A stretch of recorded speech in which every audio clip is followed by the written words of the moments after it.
Hi, I'm Clarence Upgraded. I'm here with Miss Susan. How's it going, Miss Susan? Great. Wow, we are in your house. Um, we got the background music, and just before we started filming, you said, "What do you want to talk about?" Well, what should we talk about? Like, this is great. Um, how have you been today? Well, let's start out first. You can talk about my book. Let's market your book, Miss Susan, but also, excuse me, we are definitely going to go into that. But we did a video with you probably like a year ago or something. But so that has got you out into the social media space. Tell me about please what you're talking about, because we've spoken about your book. And by the way, we'll put a link to her book in the description, and you can get you a book for a physical book for a really cheap cost, and it might help you too. It'll definitely help you. So tell me what you're doing on social media, please. Okay, so I'm posting on TikTok about once a week. I have about 40 videos up already. Wow. Okay. And my three main topics are um, mental illness, advocating, and being a caregiver.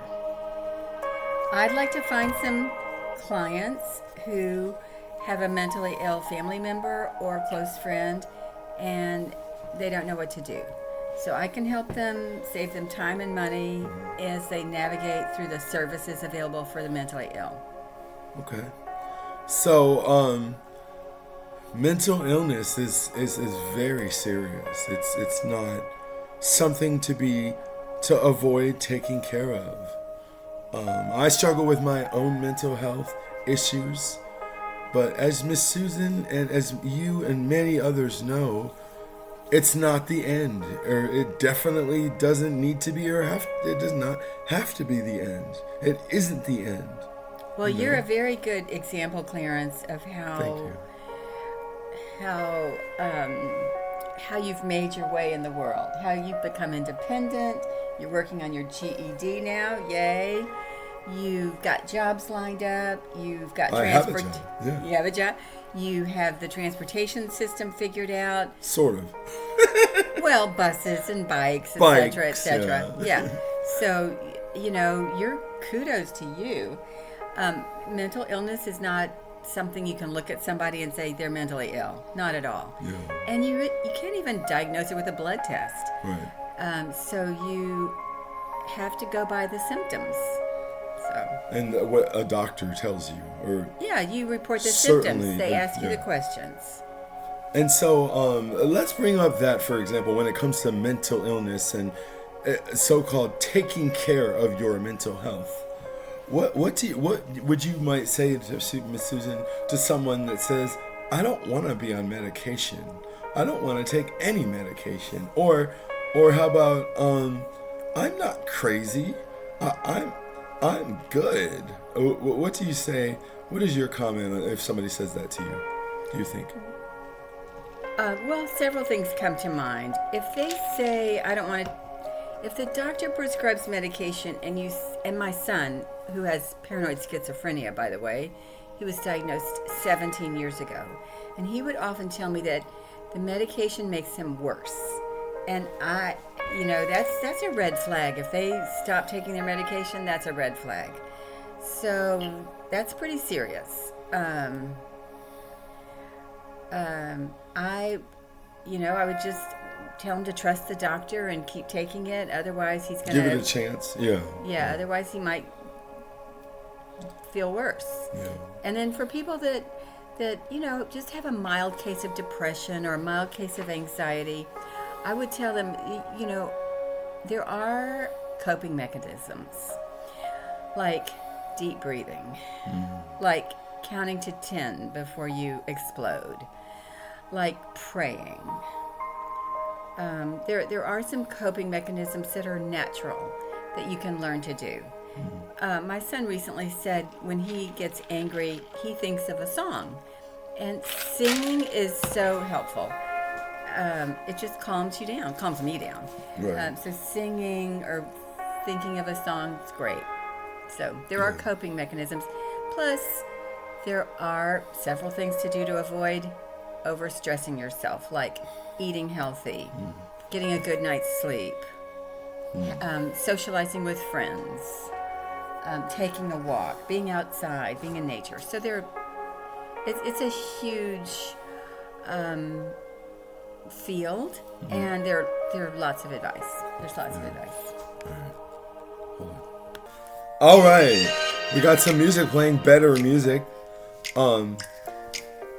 Just really upbeat. How about that? It sounds great. So welcome back. We had a clip break. I'm glad to have you guys here. We were talking about mental health and what's going on with what it's like to deal with mental illness. Thank you, Miss Susan, for saying it. I'm gonna say it's just so interesting.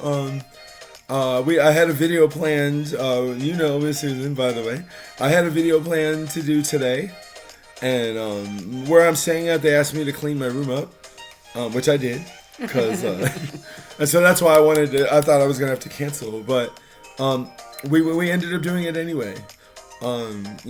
Miss Susan is such an influence on me, and that's what we're trying to do with you, to you guys today. So, without being so negative or sad, I've been having mental health challenges of my own. But when Miss Susan says, kudos to you, you're doing really good. And she's right in the sense that let's be more happy. Let's point out great things that recently have happened. Last Tuesday, I passed the GED social studies section. Yay! Oh my God. And so that gives me that new motivation. And you bought a new bike?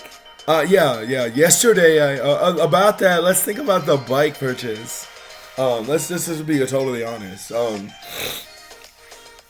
First, I enjoy bike riding ever since I was a kid. I used to go around and collect cans and do a recycling hustle, sort of, and where I used to live. Excuse me. All right, we are back. We didn't go nowhere. We just paused. So Miss Susan, you're a coach. You're talking about wanting to be a coach, or you are a coach when it comes to mental health.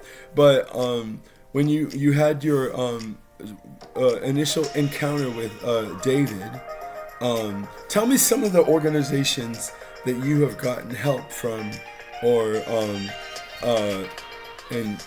with the Bel Air Police Department. I know you did some work with them. You've worked with NAMI Greater Houston. You've been to NAMI walks, right?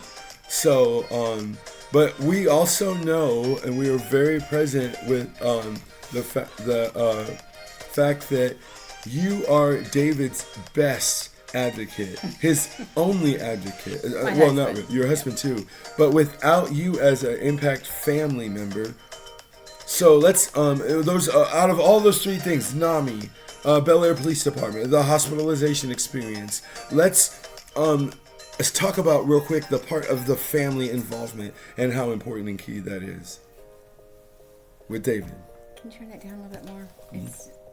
Okay. Well, you want to play it though? Play it softer. Okay. Okay. Yeah. Thank you. Actually, what I want to talk about is the court system, because my son was arrested last year for assaulting a police officer. Wow. He was sent to the Harris County Jail for 6 months, and it was overcrowded, so they sent him to Louisiana. Mm-hmm. I visited him in Louisiana. He was released last September, and he's in the mental health court, and the judge is very nice judge named Brock Thomas. So my son has to report to the courthouse every Monday at 2 o'clock. So I usually go and visit him at 2 o'clock on Monday. The court ordered him to live in a personal care home in Cypress, Texas. He's on 3 years adjudicated probation, which means he has to behave himself for 3 years. He does random drug testing, and sometimes he passes, sometimes he fails. What happens if he fails? Well, violation or? They don't like it. Right. The last time he failed, they put him back in jail for a week. Wow. And also, we told David that if he failed, that my husband and I were going to stop visiting him for a month. So when he got put back in jail, well, he asked us, Mom, who's going to bring me my cigarettes? Yeah. If you stop visiting me, who's going to bring me my cigarettes? And I Right. said, I don't know, Dave. That's your problem. Right. Maybe you could get your doctor to give you a nicotine patch. But we're Right. not going to be giving you cigarettes. And driving all the way up to Cyprus for Yeah. him to not No. obey the rules or Sorry. do what he's asked. Sorry. Correct. Correct. So we stayed away for a month. But in my opinion, the judge is doing a fantastic job. He has a lawyer, a state or whatever, Yeah. state lawyer. Court appointed lawyer. Thank you. Who's doing an excellent job. He's got a social worker who visits him once a week. He's got the personal care home. The man who's in charge of the personal care home is watching him. So he has a lot of eyes on him, which is fabulous. And he's learning how to follow directions, obey the laws, not try to get out of it. So I'm very happy with that situation. It didn't start out very easily. When we picked him up from the jail last September, when he was released, they said take him to this address, and they gave us the address. So we drove up to that address, rang the doorbell, and someone said, it was a ring doorbell, and someone said, "There's nobody here." Oh, was it an AI voice or? No, it was a ring doorbell, so they had it on their phone. Oh, I okay.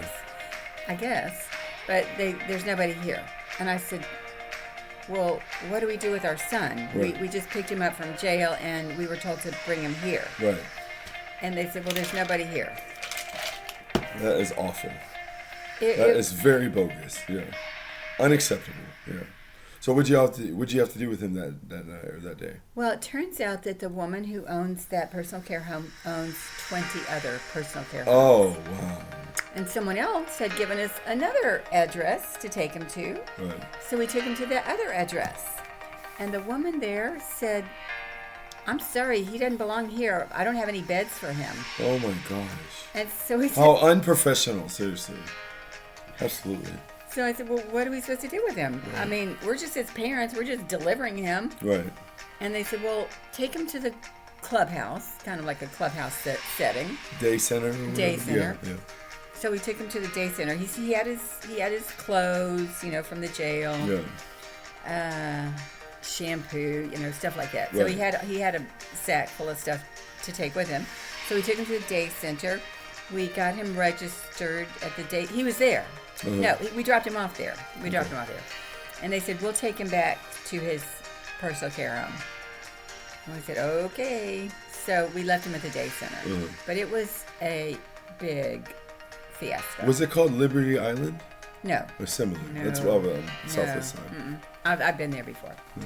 No, I don't. Well, do you mind if I asked, did you step into the day center at all? Oh, Or yeah. have you ever been in there? Oh, yeah. What's it like in there? Are they playing games or just kind of watching TV, hanging out, doing nothing? Or what? It was very clean. They Oh, had good. different offices. Good. They have a physician there. Good. Okay. I guess social workers there. They had a pool table. They had a Oh, TV. good. They served breakfast and lunch. Okay. They had an outside smoking area. Good. They were very nice. Good. Wow, that's amazing. Yeah. So, we're at 13 minutes. It's really great to have Susan on. Yeah, you're Miss learning. Susan, it's so good to see you. We love you. You're learning a few things, aren't Yes, you? ma'am. But before we go, let's market Miss Susan. She's so great.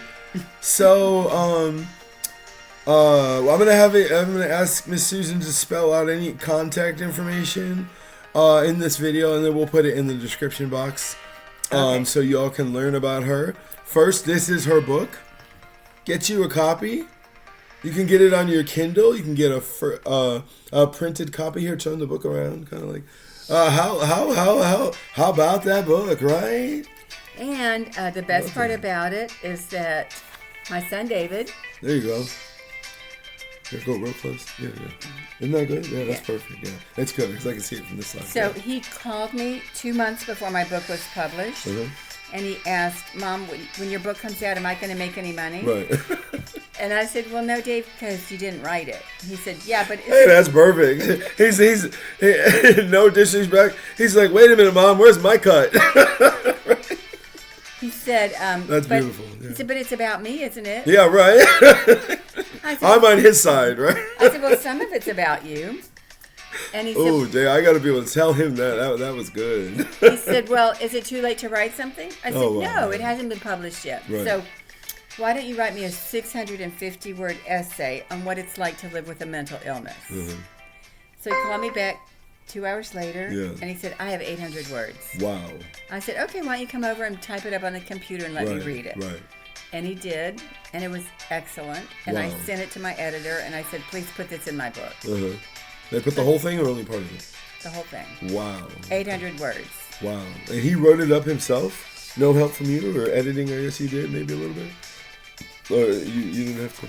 Wow. It's called David's Story in His Own Words. Wow. And in his story, he wrote that he'd been hearing voices since elementary school. Right. And he didn't know what it was. Right. And when he got to college and the voices got worse, he started cutting himself. Wow. And he never told us. Right. Because he felt ashamed or felt afraid of how y'all would react. Well, I think in elementary school he thought it was normal. Right. Oh, wow. But when he cut himself, that's kind of bad. Something's wrong, yeah. But he didn't tell us. We had no idea. So, just a last question. Oh. Wait. So what I want to do is coach other parents like me who have a son or family member, Right. maybe a father, mother with a mental illness, Right. because I can save you time and money in finding services for them. Right. And my number one referral is to NAMI, the NAMI. National Alliance on Mental Illness. What does NAMI do? They have free support groups for family members like me. They have free support groups for my son David, who has paranoid schizophrenia. Right. They go to churches and schools and educate people about the warning signs of mental illness. Yes. They go to Washington, D.C. and Austin, Texas and advocate for laws for the mentally ill. And they donate money for research into mental illness. Yes. And on the topic of NAMI Greater Houston, I had an opportunity to work in their resource center, one of the best jobs I've ever had. And so our current NAMI Greater Houston executive director is Angelina Hudson. She's cool, isn't she? Right? Very smart. She's a very great, helpful. awesome person in this industry.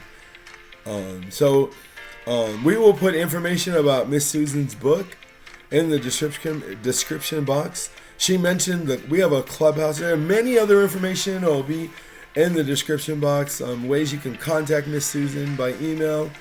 We will put a link to her TikTok. Get you guys in forums so you can become from mentally ill to mentally better. And Yes. one other thing is I'm going to be doing a TED Talk Oh yes, sorry, yeah. sometime this year or Okay. maybe next year. And it's going to be called How to Fight Like a Mom. There you go. And I'm going to teach people how to advocate for whatever your cause is, whether it's Right. homeless or Right. mentally ill or animals or Right. whatever, how to advocate. Because I've done a lot of advocating for my son, and I had to learn how to do it, and so that people will listen to you. So Where's Sam, by the way? he died. I'm sorry. Whoa, I just realized that. Oh, Hold okay. on, hold Okay, on. we're done. All right, you guys have a great day. Thanks for watching.